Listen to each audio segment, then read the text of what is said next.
సుధాకర్ రెడ్డి గారు నమస్తే సార్. నమస్తే అండి శ్రీకాంత్ గారు. సుధాకర్ రెడ్డి గారు, మీరు మా ఐకాన్ పాలిటిక్స్కి చాలా స్పెషల్ సార్. ఎందుకంటే మేము ఫస్ట్ స్టార్ట్ చేసిందే ఈ ఛానల్ మీతో. అలాగే మీరు ఎంతో మంది గెస్ట్ని మాకు మీ ద్వారానే పరిచయం అయ్యారు.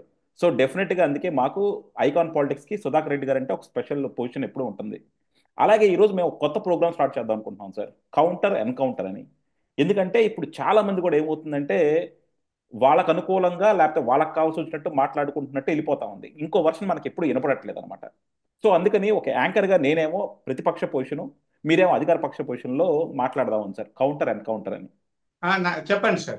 సార్, మీరు ప్రతిపక్షంలో ఉన్నప్పుడు మీరు అందరూ కూడా ఎప్పుడు విమర్శిస్తూ ఉంది ఏంటంటే జగన్మోహన్ రెడ్డి మా అందరినీ కూడా హౌస్ అరెస్ట్ చేస్తా ఉన్నాడు, మమ్మల్ని బయటికి రానియట్లేదు అన్నారు. సో మీరు అటువంటి అకృత్య పాలనలో లేకపోతే అటువంటి అప్రజాస్వామిక పాలన మీరు చూసి ఈరోజు మీరే సవాల్ చేశారు బోమన కరుణాకర్ రెడ్డి గారిని బయటికి రమ్మని. బోమన కరుణాకర్ రెడ్డి గారిని వచ్చి ఆవులని పరిశీలించమని మీరే సవాల్ చేశారు. మీరే సవాల్ చేసి మీరే అరెస్ట్ ఎలా చేస్తారు సార్? హౌస్ అరెస్ట్ ఎందుకు చేస్తారు సార్ మీరు? అంటే మీరు భయపడ్డారా బోమన కరుణాకర్ రెడ్డి గారికి? సార్ మీరు కరుణాకర్ రెడ్డి గారికి భయపడే వాళ్ళు తిరుపతిలో ఎవరు లేరండి. ఆయన ఏమి పాపం ఏం కాదు. చిన్నప్పుడు ఏదో నక్సలైట్ వింగ్ లో పని చేసిండొచ్చు కానీ కత్తులు కటార్లు బాంబులు తెస్తాడని ఇంకోటి భయం కాదు. లేకపోతే ఆయన ఏదైనా ఆరోపణలన్నీ నిరూపించేస్తాడని భయం కాదండి. అక్కడ కరుణాకర్ రెడ్డి గారు వస్తే ఎవరికి అభ్యంతరం లేదండి.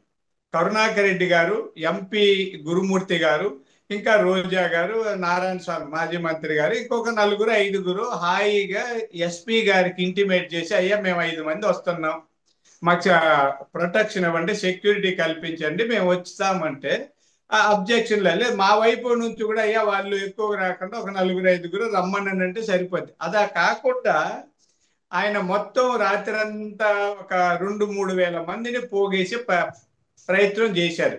ఆ కార్పొరేటర్లు, లీడర్లు, జిల్లా వ్యాప్తంగా ఉన్న వాళ్ళందరినీ ఫోన్లు చేసి పిలిపించుకునే ప్రయత్నం చేశారు. ఇది ఇంటెలిజెన్స్ వర్గాల ద్వారా పోలీసులకు తెలిసింది. అంటే ఆయన ఆవుల అంటే గోశాల సందర్శించాలన్న నెపంతో అల్లర్లు సృష్టించారన్న విషయం కూడా బయటపడటంతో వాళ్ళు అలా చేస్తే శాంతి భద్రతల సమస్య తలెత్తుతాదండి. ఓ 1000 మంది 2000 మంది పొలోమని లోపలికి దూరేస్తే ఆ గోశాలకి అక్కడ వచ్చే వాళ్ళల్లో గోవుల్ని, అంటే మేమైతే పూజిస్తామండి, గోవుల్ని భక్షించే వాళ్ళు కూడా ఉన్నారు వైఎస్ఆర్ పార్టీలో. అంటే కొంతమంది గోవులు తినడం, ఆ మాంసం, ఇలాంటి వాళ్ళంతా వచ్చి గందరగోళం సృష్టిస్తారన్న భయంతో పోలీసులు ఆయన ఆపారు. ఆపిన తర్వాత చెప్పారు, మీరు ఒకరే రండి, లేదా ఇద్దరు ముగ్గురు ఐదుగురు రండి, మేము తీసుకెళ్తాను. అలా కాకుండా ఆయన మొండిగా పిడివాదన చేస్తూ రోడ్డు మీద పడుకొని పబ్లిసిటీ స్టంట్ చేశారండి. అంతే తప్ప మేము ఆయనకి భయపడింది లేదు. అప్రజాస్వామికంగా ఆయన్ని అక్కడేమి నిర్బంధించిన పరిస్థితులు కూడా లేదు. అది ఎస్పీ గారు కూడా చెప్పారు కదా మాట. అవును, అంటే ఇప్పుడు పిలిచిందేమో మీ బొజ్జల గారు పిలిచారు, మీ లోకల్ ఎమ్మెల్యే. ఆయన వస్తానన్నారు. సో వచ్చినప్పుడు మిగతా వాళ్ళు ఎంతమంది వచ్చినా సరే వాళ్ళని గేటు బయట వదిలేసేసి బోమన కరుణాకర్ రెడ్డి గారిని లోపలికి తీసుకెళ్ళచ్చు కదా.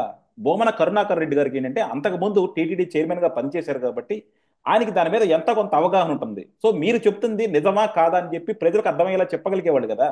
అంటే మీది ఎక్కడో తప్పు ఉండటం వల్ల మీరు భయపడి ఇప్పుడు ఇంటెలిజెన్స్ వింగ్ అనో లేకపోతే ఏదో ఒక మాట చెప్పేసి బొమ్మన కరుణాకర్ రెడ్డి గారిని అక్కడ దాకా రానికుండా చేశారని అంటున్నారు సార్. అదండి. ఇప్పుడు మీకు ఆ మీరు ఎక్కడ ఉన్నారు, గోశాల గురించి తెలియదండి అందరికి. అది చంద్రగిరి రోడ్డుకు పోయేటప్పుడు మా ఎస్వి యూనివర్సిటీ దాటుతానే లెఫ్ట్ సైడ్ వస్తుందండి. దాని స్థలాల్లో కొంత భాగాన్ని మహిళా యూనివర్సిటీకి కూడా ఇచ్చాం. ఆ పక్క చెవిరెడ్డి భాస్కర్ రెడ్డి వాళ్ళ ఊరు ఉంటుంది. ఆ పక్కన ఒక పెద్ద చెరువు ఉంటుంది. అందరికీ తెలిసిందండి. మనం మహిళా యూనివర్సిటీ బిల్డింగ్ నుంచి చూస్తే ఆవులు కనిపిస్తాయి, లేదా చుట్టుపక్కల ఏ ఇల్లు పైకి ఎక్కి చూసినా కనిపిస్తాయి. చుట్టూ కాంపౌండ్ ఉంటుంది, లోపల ఉంటాయి కొన్ని షెడ్లు ఉంటాయి, కొన్ని షెడ్లు లేకుండా ఆవులు తిరుగుతూ ఉంటే కనిపిస్తుంటాయి.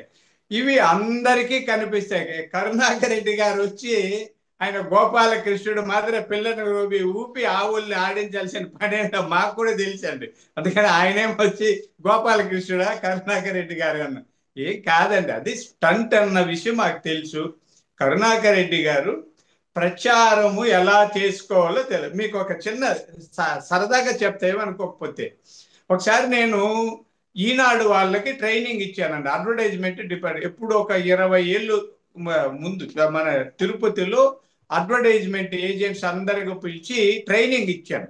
అంటే ఎలా అడ్వర్టైజ్మెంట్లు కలెక్ట్ చేయాలి ఇవన్నీ చేసినప్పుడు వాళ్ళు నన్ను ఒక ప్రశ్న అడిగారు. మీరు ఇన్ని చెప్తున్నారు కదా, కరుణాకర్ రెడ్డి గారి దగ్గర నుంచి ఒక అడ్వర్టైజ్మెంట్ ఇప్పించగలరా, ఇప్పించే టెక్నిక్ చెప్పండి అని. నేను నవ్వుతూ చెప్పిన, మీరు కాదు కదా ప్రపంచంలో ఎవడొచ్చినా కరుణాకర్ రెడ్డి గారి దగ్గర అడ్వర్టైజ్మెంట్ తీసుకోలేరు. ఎందుకంటే ఫ్రీ పబ్లిసిటీ టెక్నిక్ తెలిసిన నేను ఎప్పుడు అడ్వర్టైజ్మెంట్ ఇవ్వను. అంటే వార్తలన్నీ ఎలా క్రియేట్ చేయాలి, న్యూస్ మేకర్ ఆయన తెలివిగా. నేను కూడా అంతే, మేమంతా న్యూస్ మేకర్స్, న్యూస్ బెగ్గర్స్ కాదు. ఎవరిని అడుక్కోవడం, అడ్వర్టైజ్మెంట్ ఇస్తాం, అప్లికేషన్ వార్త రాయి, లేదా అడ్వర్టైజ్మెంట్ ఇస్తాం నాకు ఒక వీడియో చూపించు. నేను ఆ రోజుల్లోనే అడిగేవాళ్ళను, అంటే లోకల్ ఛానల్స్ ఎవరిని అడిగితే ఒక అరగంట మాట్లాడే డబ్బులు ఎంత ఇస్తామని. మీకెందుకు ఇచ్చేస్తారని, మీకెందుకు ఇవ్వాలి, నా వీడియోలు పెట్టుకుంటే మీకు డబ్బు వస్తుంది, వ్యూవర్షిప్ పెడితే ఎంత ఇస్తావు చెప్పు. ఆర్టికల్ రాస్తే 2000 వస్తుంది నాకు పేపర్లో, పనికిరాని పేపర్ అని 500 వస్తుంది. నీ ఛానల్లో 100 గంట సేపు ఎందుకు కూర్చోవాలని. తర్వాత వాళ్ళకి చెప్పాను, ఈనాడు వాళ్ళకి, ఏం చేయొద్దండి, కరుణాకర్ రెడ్డి అభిమానులు ఉంటారు, వాళ్ళ దగ్గరికి పోయి కరుణాకర్ రెడ్డి బొమ్మ, మీ బొమ్మతో పాటు ఆయన బొమ్మ, రాజశేఖర రెడ్డి బొమ్మ వేస్తే మీకు ఇంత పబ్లిసిటీ వస్తుంది అని చెప్పి అడగండి. కరుణాకర్ రెడ్డి బొమ్మ వేసుకోవడానికి వీళ్ళు డబ్బు ఇస్తారు. అంటే మనకి అడ్వర్టైజ్మెంట్ ఆ నెలలో నిజంగానే చాలా వస్తే ఈనాడు మేనేజర్ ఫోన్ చేశారు, రెడ్డి గారు భలే టెక్నిక్ చెప్పారండి మీరని. అంటే ఇది మీకు ఎందుకు చెప్తున్నానంటే, కరుణాకర్ రెడ్డి గారికి పబ్లిసిటీ స్టంట్ బాగా తెలుసండి. నిజానికైతే నేను మధ్యాహ్నం కూడా ఎవరికైనా చెప్పిన, ఈ ఈ ఊర్లో తిరుపతిలో టీ కూడా తీసివ్వకుండా ఎవరికి, జర్నలిస్టులకు మీడియా వాళ్ళకి, అంటే తీసేవలేమని కాదు, వార్త కోసం కక్కుర్తి పడి టీలు ఇప్పించి మందు కొట్టించి బిర్యానీలు పెట్టకుండా మీడియాలో కనిపించే 2 వ్యక్తులు మేమే అండి, నేను కరుణాకర్ రెడ్డి గారు. అంటే ఇది ఎందుకు చెప్తానంటే, ఆయన పొగడ్డానికి కాదు. ఎవరన్నా అనుకోవచ్చు, ఎస్ ఆయన టాలెంట్ అండి అది. నా టాలెంట్ కూడా, నేను ఎవరికి టీ కూడా ఇప్పించను. నేను నవ్వుతా, ఏమన్నా నాకు టీ తాపిస్తే మీతో మాట్లాడతా, ఇది జోక్ అండి. అంటే ఇది ఎందుకు అంటే, అంత గనుడైన కరుణాకర్ రెడ్డి గారు ఫ్రీగా పబ్లిసిటీ తెప్పించుకోవడం కోసం ఈ డ్రామా ఆడారు. హాయిగా పడుకునేది, లేచేది. పాపం పక్కన రోజా ఉంది, ఆమె కూర్చోంది. మన నారాయణ స్వామి పడుకోలేక పడుకుంటున్నారు. ఆ అబ్బాయి పిల్లోడు గురుమూర్తి, అబ్బాయి అంటే పిల్లోడు కాబట్టి ఆ గురుమూర్తి పడుకుంటాడు, చివుక్కుమని లేస్తున్నారు. కరుణాకర్ రెడ్డి గారు కూడా నా వయసే అండి, మేమిద్దరు ఒక వయసు, ఒక 6 నెలలు సంవత్సరం చిన్న పెద్ద ఉంటాం. ఆయన పడుకుంటున్నారు. అంటే ఇవి ఆ రోడ్డు మీద పడుకుంటే ఆవులకి ఏమి కాదు కదా, ఈ స్టంట్ అండి. అంటే ఇది కాంగ్రెస్ పార్టీలో మేమందరూ కలిసి పనిచేసేటప్పుడు ఇలాంటివి చేసేవాళ్ళం. పబ్లిసిటీ స్టంటే తప్ప కరుణాకర్ రెడ్డి చేసింది ఏమీ లేదు. అందరినీ తప్పుదారి పట్టించి డైవర్ట్ చేశాడండి, దాంట్లో ఆయన్ని మెచ్చుకోవాలి. అందరూ ఇప్పుడు టీడీఆర్ బాండ్లు మర్చిపోయారు మా వాళ్ళు తిరుపతిలో, ఆ భూ కబ్జాలు మర్చిపోయారు మా వాళ్ళు అందరూ తిరుపతిలో, ఇంతకు ముందు జరిగిన అక్రమాలు మర్చిపోయారు, దొంగ ఓట్ల విషయం మర్చిపోయారు. ఇవన్నీ మర్చిపోయి పొలోమని ఆవులో ఆవులో ఆవులో అని అరిచేటిగా చేశాడంటే అతను గనుడా కాదా, మీరు చెప్పండి. అంటే నేనేమో ఆయన పొగడ్డం కాదు, ఇక్కడ ఎవరన్నా ఉంటే మళ్ళీ నేను పొగుడుతున్నాను అయ్యా. ఈ చాలా చాలా మంది ఇట్లా మూర్ఖులు ఉంటారండి. నువ్వు కరుణాకర్ రెడ్డి పొగిడావని, మూర్ఖుల చాలా మంది ఇట్లా, నువ్వు టీడీపీలో ఉండి కరుణాకర్ రెడ్డిని ఎందుకు పొగిడావంటాడు, అట్లా మూర్ఖులు కూడా ఉన్నారు మాకు. అతని తెలివి చూసి అతన్ని ట్రాప్ లో పడకుండా, వలలో పడకుండా తప్పించుకోమని చెప్తున్నామండి. మీకు సత్తా ఉంటే టీడీఆర్ బాండ్లు కూడా అడగాలి, అలా కాకుండా. అంటే కానీ ఇది అయిపోయింది కాబట్టి కరుణాకర్ రెడ్డి గారు అక్కడ ఆవులకి ఏమో జరిగిందని కాదు, ఇంకేదో జరిగిందని కాదు, మొత్తం ప్రభుత్వాన్ని, ప్రభుత్వంలో ఉన్న ఎమ్మెల్యేలు అందరినీ దృష్టి మళ్లించి డైవర్ట్ చేయడానికి అద్భుతమైన నాటకం ఆడాడు. ఆయన నాటకాలు రాయడు.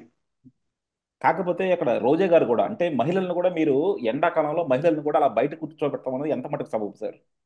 రోజా గారు కూడా ఆవేశంగా మీరంతా కూడా ఆడంగి ఆశాలు వేస్తున్నారని చెప్పి కూడా కామెంట్ చేశారు నిన్న.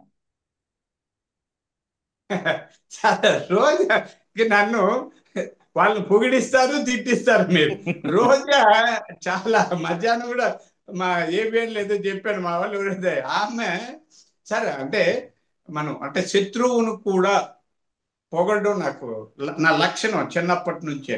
అంటే వాళ్ళలో ఉన్న టాలెంట్స్ ని మనం యాక్సెప్ట్ చేయాలి. యాక్సెప్ట్ చేసినప్పుడే మనం ఎలా చేయగలమని. అంటే ఉదాహరణ చెప్తా.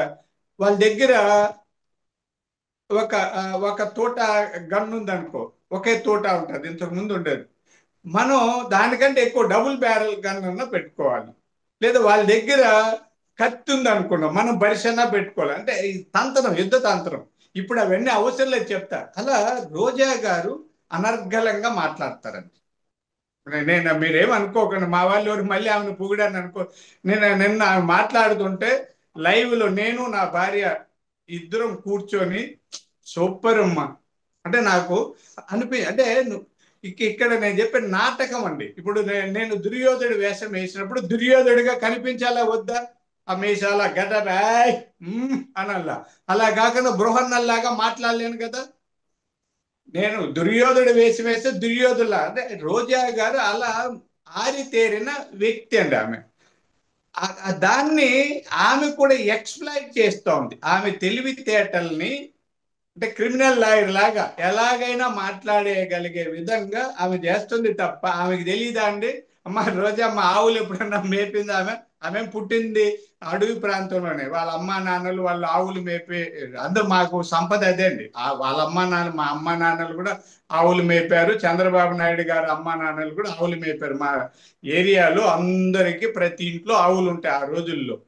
ఆమె ఏదో ఆవులను పెద్ద మేపి దానికి దానా పెట్టి పాలు పిండి పోసినాములాగా ఎక్కువ మాట్లాడతారు. అమ్మ రోజమ్మ కూర్చొని మోకాళ్ళ మీద 1 లీటర్ పాలు పిండగలవమ్మ? పిండే కూర్చునేదానికే కష్టమా? ఎవరు పట్టి కూర్చోబెడుతున్నారు, నేను చూశాను. అంటే ఆమె ఎక్స్ప్లాయిట్ చేస్తుందండి. ఆ, బాగా అక్కడ నేను చూసింది నారాయణ స్వామి గారు ఒకటే పాపం కామ్గా కూర్చొని, మిగతంతా మనోడు ఎంపీ ఉన్నారు గురుమూర్తి గారు, ఆయన ఇంకా కత్తిగా. నేను నిన్నే చూశాను. అక్కడికి వెళ్తారు, మేము మా కరుణాకర్ రెడ్డి రాలేకపోతున్నారు, మీరు రండి పిలిచి అంటే ఇదేనా ఇదే పెళ్లి రోజుల్లో వస్తారు కదా, ఎదురు వచ్చి పిలిచిపోతారు. ఎదురు సేవలు అంటారు, స్వాగతం అంటారు. ఇంకా ఆయనకి స్వాగత తోరణాలు కట్టి ఇంకా మేళం జింగిర్ మేళం ఒకటి పెట్టి వీళ్ళని పిలిచిపోవాలన్నా. ఇవన్నీ డ్రామాలు. రోజా వేసింది డ్రామానే, గురుమూర్తి వేసింది డ్రామానే. అందరూ డ్రామాలు బాగా పనిచేస్తారు పాపం. ఇవి ఒక డ్రామా కంపెనీ పెట్టేసి వారం వారమో లేదా డైలీ సీరియల్ పెడితే వీళ్ళందరూ అద్భుతంగా రాణిస్తారు. అంటే వాళ్ళకి ఓట్లు రావు. వీళ్ళందరూ వైఎస్ఆర్ పార్టీ వాళ్ళు కరుణాకర్ రెడ్డి గారి దర్శకత్వంలో కానీ మన కానీ గురుమూర్తి గారు కానీ స్క్రిప్ట్ రాసిస్తే రోజా గారు అందరూ కలిపి డ్రామాలు వేసుకుంటే బాగా రాణిస్తారండి. కానీ ఒక విషయం చెప్పండి సార్. ఎందుకు ఎందుకు ఇప్పుడు తిరుమల మీద అసలు ఇన్ని రకాల ఇష్యూలు జరుగుతూ ఉన్నాయి? ఎందుకంటే నిన్న ఒకళ్ళు డ్రోన్ ఎగరేయటం కావచ్చు, లేదంటే ఒకళ్ళు చెప్పులు వేసుకొని గుడి ముందు దాకా వెళ్ళటం కావచ్చు, లేదంటే గోశాలది కావచ్చు. ఇలా రకరకాల విషయాలు ఎందుకు తిరుమల మీద ఒక్కసారిగా ఇంత ఉధృతంగా ప్రచారంలోకి వచ్చినాయి? ఎందుకు తెలుగుదేశం ప్రభుత్వం రాగానే అక్కడ ఏదో జరుగుతుంది, అక్కడ మళ్ళా అపచారం ఏదో జరుగుతుంది అన్నట్టు మళ్ళా ఎందుకు ఇంత భ్రమలు ప్రజల్లో కల్పిస్తున్నారు? దీని వెనకాల కూడా తెలుగుదేశం విఫలమైనట్టే కదా దాన్ని అరికట్టడంలో. సరే, ఆకాశంలో నక్షత్రాలు రోజు ఉంటాయా, ఒక రోజే ఉంటాయా? ఉహుం. రోజు ఉంటాయి. రోజు ఉంటాయి కదా. ఉహుం. అమావాస్య రోజు కనిపించినంతగా నక్షత్రాలు పౌర్ణమి రోజు కనిపిస్తాయా? ఉహుం. కనపడవు. కనపడు. ఉహుం. అంతే కదా. అంటే ఆ నక్షత్రాలు ఏవి తగ్గవండి, అన్నీ ఉన్నాయి. ఉహుం. పౌర్ణమి రోజు కనిపించవు, అమావాస్య రోజు కనిపిస్తాయి. అంటే అంటే ఇప్పుడేమో అమావాస్య రోజు అని కాదండి, నక్షత్రాలు ఉండడం ఎంత సహజమో యాత్రా స్థలాల్లో ఇలాంటివన్నీ జరుగుతూ ఉంటాయండి. అంటే అంత లోతుగా చెప్తే బాగుండదు, ఎందుకంటే ధార్మిక క్షేత్రం కదా, అన్ని రకాల మనుషులు అక్కడికి వస్తుంటారు. దొంగతనం చేసినోడు కూడా 1,00,000 రూపాయలు దొంగతనం చేస్తే దేవుడికి మొక్కుకొని నేను పట్టుబడకుండా ఉంటే 10,000 వేస్తానని చెప్పి ఆ హుండీలో 10,000 వేసి వెళ్ళిపోయారు. అంటే దొంగల సొమ్ము కూడా వస్తారు, ఇంకా అక్రమాలు అన్యాయాలు చేసే వాళ్ళు కూడా వస్తారు. అలాగే ఆ, విలువలు పాటించిన వ్యక్తులు కూడా వస్తారు. అలాంటి వాళ్ళల్లో ఆ చెప్పులు వేసుకొచ్చిన వాళ్ళండి. వాళ్ళు వాళ్ళు ఏమనుకున్నారంటే, మామూలుగా మనం స్టార్ హోటల్లో వేస్తుంటారు క్యాన్వాస్ చూసి, అవి ఊరిక అట్లా యూజ్ అంటున్నారు, ఆ పూటకు వేసుకొని అవి చెప్పులు కాదు కదా, అట్టలు లేదంటే గుడ్డలు ఏదో అనుకొని ఇది తప్పు కాదు కదా అని వాళ్ళు వేసుకొచ్చుండొచ్చు. దాన్ని ఇప్పుడు మీడియాలో బాగా చెలువులు పలువులు చేసి సోషల్ మీడియాలో వచ్చింది. అలాగే మొన్న ఆ తొక్కిసలాట దురదృష్టకరం అండి. ఒక 4, 5 సంఘటనలు జరిగిన మాట వాస్తవం. అవి ప్రతిరోజు ప్రతి చోట కూడా జరుగుతుంటాయి. ఈ రోజు వాళ్ళు అక్కడ ఉద్యోగులు, మీకు గుర్తుంటది, కరుణాకర్ రెడ్డి గారు చెప్పారు, నా మనుషులు 2,000 మంది టీటీడీలో ఉన్నారు, రోజు నాకు అన్ని విషయాలు చెప్తారని. ఆ 2,000 మందిలో చాలా మంది ఈయన మనుషులు ఏదో ఒక ఉపద్రవం సృష్టించి మీడియాకి ఎక్కించి మమ్మల్ని అప్రతిష్ట పాలు చేయడమే లక్ష్యంగా పనిచేస్తున్నారు. ఇప్పటికీ టీటీడీలో కరుణాకర్ రెడ్డి గారి మనుషులు ఉన్నారు, చెవిరెడ్డి భాస్కర్ రెడ్డి గారి మనుషులు ఉన్నారు, ఆ జగన్మోహన్ రెడ్డి గారి అభిమానులు ఉన్నారు, అవన్నీ అందరూ ఉన్నారండి. అందుకని ఇక్కడ ఏమీ జరిగిపోలేదండి. ఇంతకు ముందు కంటే చాలా శుభ్రంగా, లడ్డూల్లో కల్తీ లేదు, చాలా ఆ, ఆ, రుచికరమైన లడ్డూలు ఇస్తున్నాం, భోజనాలు చాలా పరిశుభ్రంగా ఉన్నాయి. కొండ మీద రోడ్ల మీద పడుకోవచ్చండి, మామూలు రహదారులు అంత శుభ్రంగా, అక్కడ ఉన్న స్వీపర్స్ కానీ వాళ్ళు చాలా శుభ్రంగా ఉన్నారు, చల్లగా అన్ని విధాలా బాగుంది, ఎక్కడా లేదు. అయితే ఎక్కడో చిన్న చిన్న సంఘటనలు దొరుకుతాయండి. మనం ఇల్లంతా దులుపుతామండి, ఎక్కడో బూజు ఉంటుంది ఆ మూల, అంటే ఎంత జాగ్రత్తగా తుడిచినా ఆ బూజును చూపించి ఇల్లే దులపలేదంటారు కదా. అలాగే ఎక్కడైనా చిన్న చిన్న లోపాలు లేని వ్యవస్థలు ప్రపంచంలో ఉండవు. అయితే ఆ చిన్న లోపాన్ని భూతద్దంలో చూపించి తెలుగుదేశం లేదా కూటమి ప్రభుత్వం మీద, టీటీడీ పాలక మండలి మీద బురద చల్లడం కోసం వైఎస్ఆర్ పార్టీ వాళ్ళు కంకణం కట్టుకొని పనిచేస్తున్నందువల్ల ఇలాంటివి ఉన్నాయి. అవి కూడా తలెత్తకుండా భవిష్యత్తులో చాలా జాగ్రత్తలు తీసుకుంటున్నారండి.